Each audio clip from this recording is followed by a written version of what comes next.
Audio Jungle.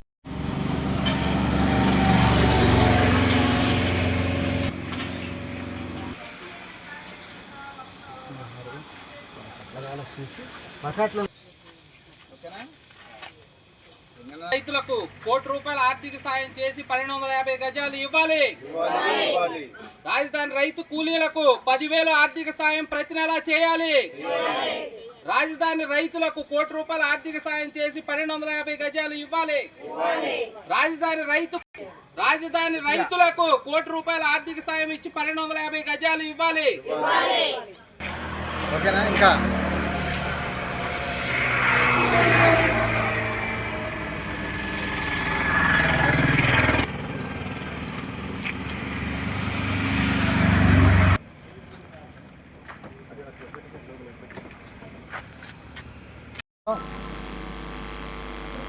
Andhra Pradesh ప్రజలకి, media మిత్రులకి, రాజధాని రైతులకి, రైతు కార్మికులకి, కూటమి ప్రభుత్వానికి ముఖ్యంగా ఎందుకంటే చేస్తున్న అన్యాయాల గురించి చెప్పాలి.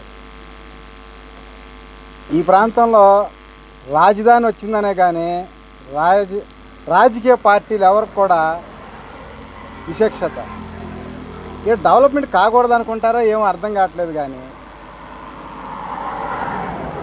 దాదాపు చెప్తా, ఫస్ట్ 14 నుంచి ఏందని చెప్తాను.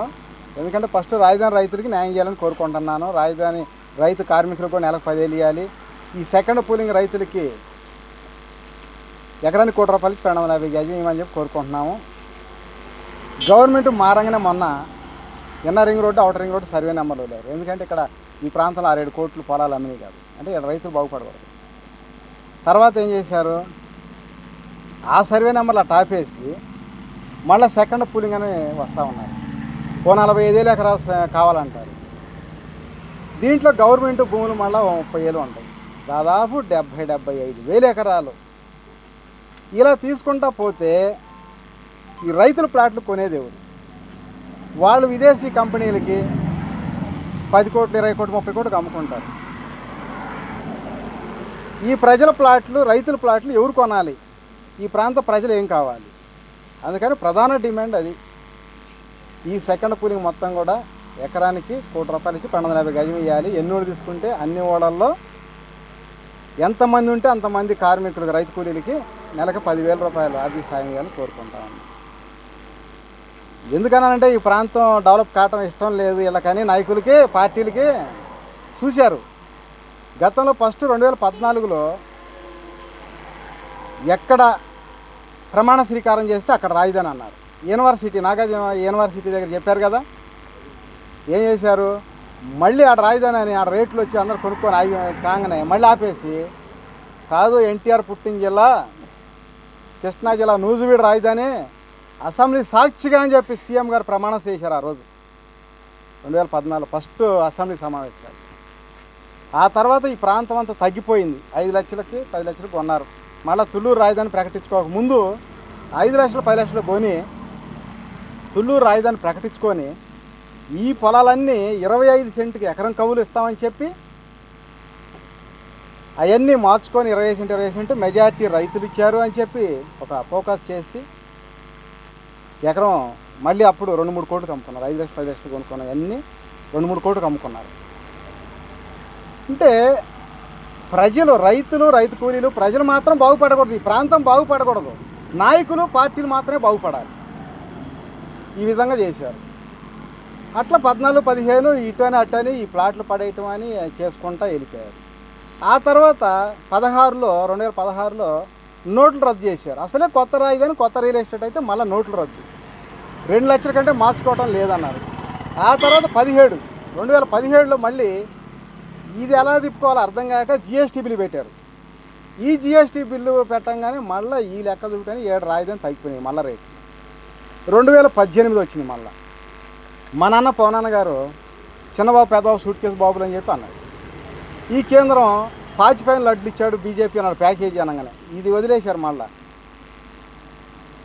వెంకయ్యనాయుడు గారు వచ్చి ఇక్కడ ప్రత్యేక హోదా వద్దు, నువ్వు ప్యాకేజీకి ఒప్పుకోని ఒప్పించాడు. ఆయన కనపడలే. 2,25,000 కోట్ల బడ్జెట్ ప్రకటించారు. ఇచ్చారా? పట్టుమని 10,000 కోట్లు ఇంతవరకు ఇవ్వాల. లేదు. ఇచ్చారు, ఏం చేశారు చెప్పండి. లేదు. ప్రతిసారి దగా మోసం. తర్వాత 2019 రాగానే ఎలక్షన్ జగనన్న గెలిచాడు. ఆయన ఏమన్నాడు? 3 రాజధాని. రాజధాని ప్రేమ చూపించే కానీ భూమి మీద ప్రేమే, జనం మీద ప్రేమ కాదు. అట్లా అయిపోయి ఏదో అయిపోయింది. మళ్ళీ 2020లో కరోనా వచ్చింది, ఫస్ట్ కరోనా. అదే 2021లో సెకండ్ కరోనా. సరే పాపం నేను ఈ దీక్ష రైతుల కోసం 12 రోజులు మొదలుపెట్టి ఈ 10-11 రోజులకే కళ్ళు మంటలు వచ్చి కళ్ళజోడు పెట్టాం. ఈ ప్రభుత్వం ఆ రోజు సీఎం గారు చంద్రబాబు నాయుడు ఆయన స్వార్థపు రాజకీయాల కోసం 5 సంవత్సరాలు రైతుల్ని నడి రోడ్డు మీద నుంచోబెట్టాడు, ధర్నాలు చేపించాడు. ఎంత పాపం అండి. అదే జగనన్నకు రాజధానిలోకి వచ్చినప్పుడు పసుపు నీళ్ళు చల్లకుండా పోయి ఆయన దగ్గర కూర్చొని 1 గంట ఒక రోజు మాట్లాడి చెప్తే 5 నిమిషాల్లో ఆయన సరే ఇదే రాజధాని పోండి అని బాబు గారికి అప్పచెప్పేసేవాడు. ఈ కూలింగ్ల వరకు నువ్వు డెవలప్ చేసుకోవాలి, నేను రాష్ట్రంలో పరిపాలన చేసుకుంటానంటే ఈ రాష్ట్రంలో ప్రతిపక్షం ఉండేది కదా ఆయనకి. 30 ఏళ్ళు ఆయనే పరిపాలన చేసేవాడు. ఆయన 5 కోట్ల మంది ప్రజల్లో 99% న్యాయం చేసిన 5 లక్షల మంది 1% అన్యాయం చేశారు. ఈ రాజధాని వాళ్ళ కన్నీళ్ళకి తుడిచిపెట్టుకుపోయిందన్నమాట. 11 సీట్లు పరిమితం అయింది. అదే వీళ్ళు వెళ్ళి ఆయన అడుగుంటే ఆ రోజు అయిపోయాయి. ఎవరి స్వార్థాలు వాళ్ళయే. ఈ ప్రాంతంలో రాజధాని వచ్చింది అని ఒక సంతోషం తప్పితే ఈడ రైతులకి, రైతు కూలీలకి, కార్మికులు, ప్రజలకి ఎవ్వరికి ఏం ఒరిగిందే లేదు. గ్రామ సభలు పెట్టినప్పుడు వ్యతిరేకం. ఎందుకంటే ఇదే ఫస్ట్ తీసుకుని 11 సంవత్సరాలు అయింది, ఇంతవరకు డెవలప్ చేయాలి. ఇప్పుడు నువ్వేం డెవలప్ చేస్తావు? గవర్నమెంట్ మారంగానే ఈడకి రేట్లు వచ్చినాయి చెప్పా కదా, 6-7 కోట్లు వచ్చినాయి. వెంటనే ఈడ రేట్లు పెరగకూడదు, వీళ్ళు బాగుపడకూడదు, ఈ ప్రాంతమే బాగుపడకూడదు. మరి inner ring road, outer ring road survey నెంబర్లు వదిలేవు. సరే వదిలేవు, మాట మీద ఉండు. ఆ సర్వే నెంబర్ వదిలిని తీసుకొని భూసేకరణ చేసి రైతుల ఖాతాలో డబ్బులు వేసి రోడ్లు ఆ ఫస్ట్ పూలింగ్ వాళ్ళకి డెవలప్మెంట్ చేసి ప్లాట్లు ఇచ్చాయి. ఎవరు తిప్పలు పడతారు కదా, అది అట్లా అయిపోయింది. ఇప్పుడు మళ్ళీ ఆ సర్వే నెంబర్ కనపడకుండా పెట్టాడు, మళ్ళీ పెట్టేసి మళ్ళీ పూలింగ్ అంటున్నాడు. ప్రతిసారి మోసం, దగా. ఎన్నిసార్లు మోసం చేస్తారు? వ్యతిరేకం కాదు, నేను ఏ పార్టీ ఏ నాయకుడికి వ్యతిరేకం కాదు. కావాలంటే తీసుకోండి, ప్రభుత్వానికి ప్రజాధనం ఎంత అవుతుందో ప్రజాపాలనలో అది చూసుకోండి.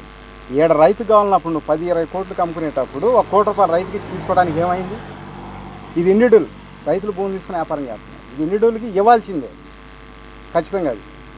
అంతేగాని ఎయిర్పోర్ట్కి అవసరమైతే ఎయిర్పోర్ట్లో డబ్బులు తీసుకోండి ఎయిర్పోర్ట్ వాళ్ళకి.